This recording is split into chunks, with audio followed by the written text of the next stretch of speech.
осының алдындағы отырыстардың бірінде айтып едім, 95 жылы қабылданған қазіргі қолданыстағы ата заңды дайындау кезінде 12 адамнан тұратын сарапшылар кеңесі құрылған болады. Сол 12 адамның 9-ы елдің азаматы, қалған 3-еуі әртүрлі елден шақырылған шетел мамандары. Әрине, олар бір мықты мамандар болған шығар, құқық практикасы бойынша, теориясы бойынша.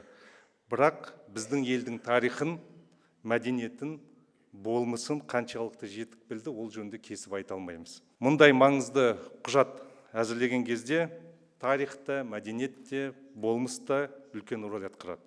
Қазір еліміздің жаңа конституциясы осыдан 30 жыл бұрын жабық кеңседегі 12 адамның жұмыс тобының күшімен емес, ашық тікелей эфирде әрбір отырысы өтіп жатқан әр өңірден, әр түрлі саланың өкілдерінен құралған үлкен комиссияның күшімен жазылып жатыр. Ең бастысы, бәрімізде ел, осы жерде ел азаматтарымыз, сырттан келіп шақырылған ешқандай да шетел маманы жоқ.